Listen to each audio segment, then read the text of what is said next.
Shalom Bapak dan Ibu, jemaat GKI Sumut Medan dan simpatisan dimanapun kita berada. Senang sekali kita bisa berjumpa kembali dalam renungan harian pada hari ini. Sebelum kita membaca dan juga merenungkan firman Tuhan, mari kita bersatu di dalam doa. Kita berdoa. Bapa, terima kasih untuk saat ini ya Tuhan, di mana kami kembali boleh mendengarkan suara-Mu, agar kami dapat boleh dikuatkan, dihiburkan dalam setiap pergumulan yang kami hadapi di sepanjang hari yang kami lalui. Karena Tuhan berkuasa atas kami, berikan kami hikmat agar kami dapat boleh mendengarkan dan memahami, sehingga dapat kami lakukan di dalam kehidupan kami. Bersabdalah ya Bapa, kami siap mendengarnya. Di dalam nama Tuhan kami Yesus Kristus, kami sudah berdoa. Amin. Baik Bapak Ibu, saudara-saudara yang terkasih, firman Tuhan yang akan saya bacakan itu terambil dari Injil Matius pasal yang ke-22 ayat yang ke-37 sampai dengan ayat yang ke-39. Demikian bunyi firman Tuhan. Jawab Yesus kepadanya, "Kasihilah Tuhan Allahmu dengan segenap hatimu dan dengan segenap jiwamu dan dengan segenap akal budimu. Itulah hukum yang terutama dan yang pertama. Dan hukum yang kedua yang sama dengan itu ialah kasihilah sesamamu manusia seperti dirimu sendiri." Demikian jauh pembacaan firman Tuhan. Yang berbahagia adalah kita semua yang tidak hanya membaca, tidak hanya mendengarkan, tapi juga yang melakukannya di dalam kehidupan kita sepanjang hari. Amin. Bapak Ibu saudara-saudara yang terkasih, saya berikan tema dalam renungan harian pada saat ini, yakni hati dan perilaku yang baik. Hati dan perilaku yang baik.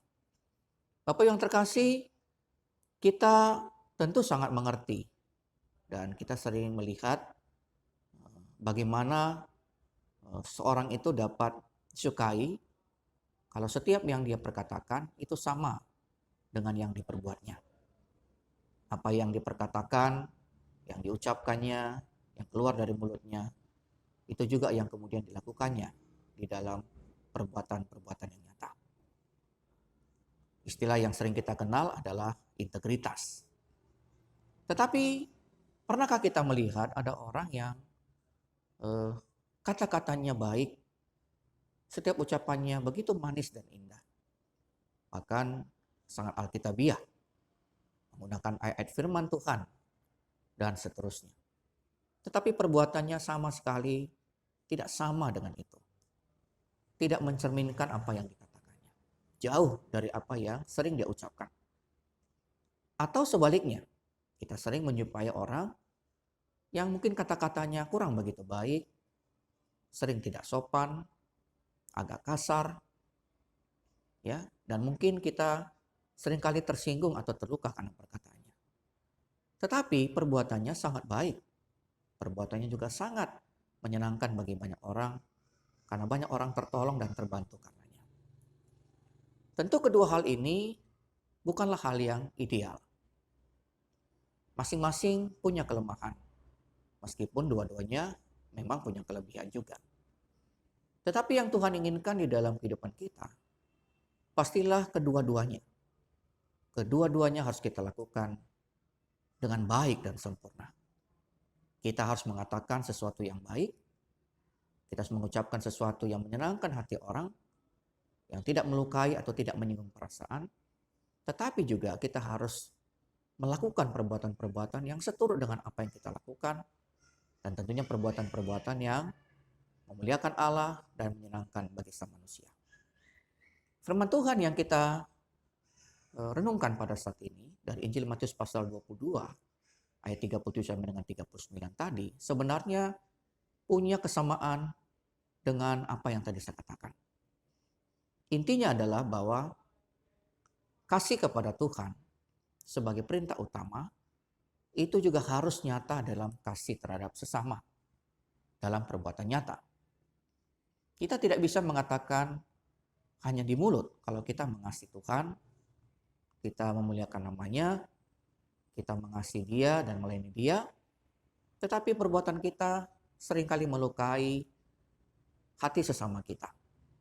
melukai orang-orang yang ada di sekitar kita, membuat orang-orang yang kita jumpai tersinggung dan merasa sakit hati. Itu bukanlah yang diinginkan oleh Tuhan. Atau juga sebaliknya, kita seringkali mungkin mengucapkan kata-kata yang tidak baik, tetapi kita melakukan dalam perbuatan yang baik. Itu juga tidak ideal. Yang Tuhan inginkan adalah kedua-duanya. Kalau kita mengatakan kita mengasihi Allah, maka Allah menuntut kita mengasihi Dia dalam seluruh aspek secara total. Maksudnya adalah dimanapun kita berada, baik itu di rumah, di jalan, di tempat pekerjaan, di tempat usaha, di pasar, atau di tempat-tempat lain, di mana saja. Kita mampu mengasihi Allah dalam segala sesuatu. Tunjukkanlah itu dari cara berpikir, dari kata-kata yang memuliakan nama Dia, dan menyenangkan hati Tuhan. Tetapi juga yang sama dengan itu adalah Tuhan menginginkan kita juga mengasihi sesama manusia. Dikatakan sesama. Tidak dikatakan sekampung, atau sekeluarga, atau seiman, atau sesuku, atau sekantor, dan seterusnya. Tapi dikatakan sesama. Itu berarti setiap orang yang juga manusia, yang kita jumpai dalam kehidupan kita, itu juga adalah orang yang harus kita kasihi.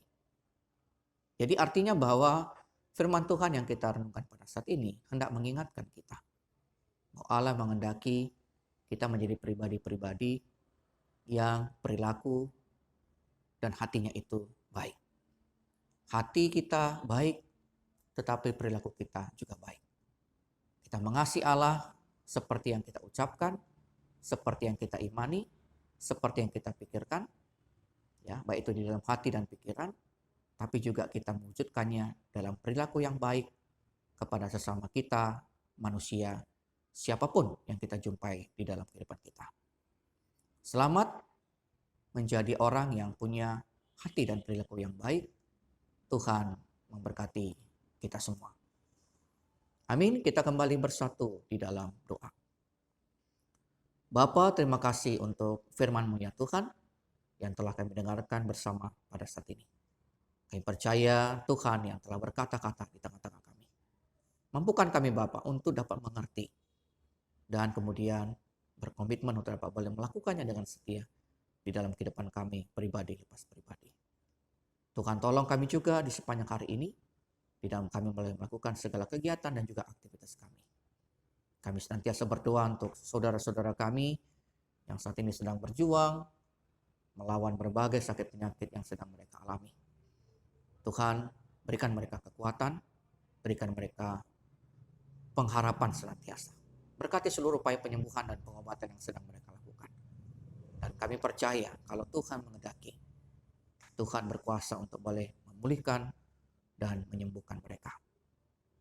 Ya Tuhan, inilah Bapa doa dan syukur kami Tuhan kepadamu yang kami minta dan pohonkan hanya di dalam satu nama.